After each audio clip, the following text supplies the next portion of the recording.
ജിൻഷ. ഇന്ന് ഞാൻ വന്നിരിക്കുന്നത് വയനാട് വിഷൻ്റെ പാടവും പറമ്പും പ്രോഗ്രാം ഇന്ന് എൻ്റെ വീട്ടിൽ നിന്നാണ് ഷൂട്ട് ചെയ്തത്.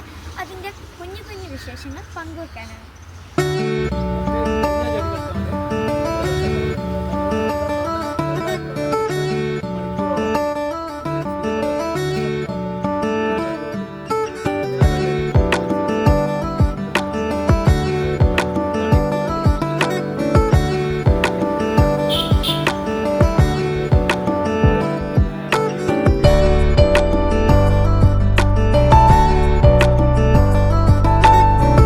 അങ്ങനെ ഗൈസ് എന്നോടും കുറച്ച് ചോദ്യങ്ങളൊക്കെ ചോദിച്ചിട്ടുണ്ടായിരുന്നു. അതിനൊക്കെ ഞാൻ ആൻസർ ചെയ്യായിരുന്നു. കുറച്ച് മഞ്ഞൾ നട്ടിട്ടുണ്ട്, അതേപോലെ ഇഞ്ചി നടാനുള്ള സെറ്റപ്പും ചെയ്ത് വെച്ചിട്ടുണ്ട്.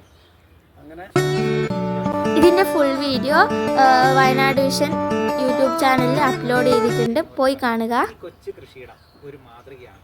സ്വന്തം ടെറസ് മതി നമുക്ക് വീട്ടിലേക്ക് ആവശ്യമായ പച്ചക്കറിയും അതുപോലെ പഴവർഗ്ഗങ്ങളുമൊക്കെ കൃഷി ചെയ്യാൻ. അതിനൊരു ഉത്തമ ഉദാഹരണമാണ് ഇന്ന് നമ്മൾ പരിചയപ്പെട്ട സിറാജ് ഖാൻ.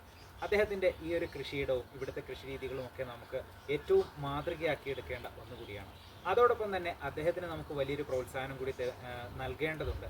അത് കൃഷിഭവൻ്റെ ഭാഗത്തു നിന്നായാലും പഞ്ചായത്തിൻ്റെ ഭാഗത്തു നിന്നായാലും എന്തായാലും ഇങ്ങനെയുള്ള കർഷകർക്ക് നമുക്ക് വരും കാലങ്ങളിലെങ്കിലും കൂടുതൽ പ്രോത്സാഹനം നൽകേണ്ടതുണ്ട്. ഈ ടെറസിലെ കൃഷിയെ നമുക്ക് കൂടുതലായി പ്രോത്സാഹിപ്പിക്കേണ്ടതുണ്ട് എന്നാണ് നമുക്ക് പറയാനുള്ളത്. കാരണം എന്താ, നമുക്കിപ്പോൾ തന്നെ അറിയാം, കൃഷി ചെയ്യാൻ സ്ഥലമില്ലെന്ന് പറഞ്ഞ് കൃഷി ഉപേക്ഷിക്കുന്ന പലരുമുണ്ട്.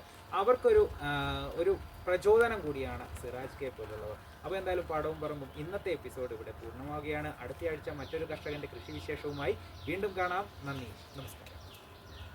ഇതുപോലുള്ള കൂടുതൽ വീഡിയോകൾക്കായി എൻ്റെ ചാനൽ സബ്സ്ക്രൈബ് ചെയ്യൂ. അതോടൊപ്പം ബെൽ ബട്ടൺ ഇനേബിൾ ചെയ്യാനും ലൈക്കും ഷെയറും ചെയ്യാനും മറക്കല്ലേ. അപ്പോൾ ബൈ ഫ്രണ്ട്സ്.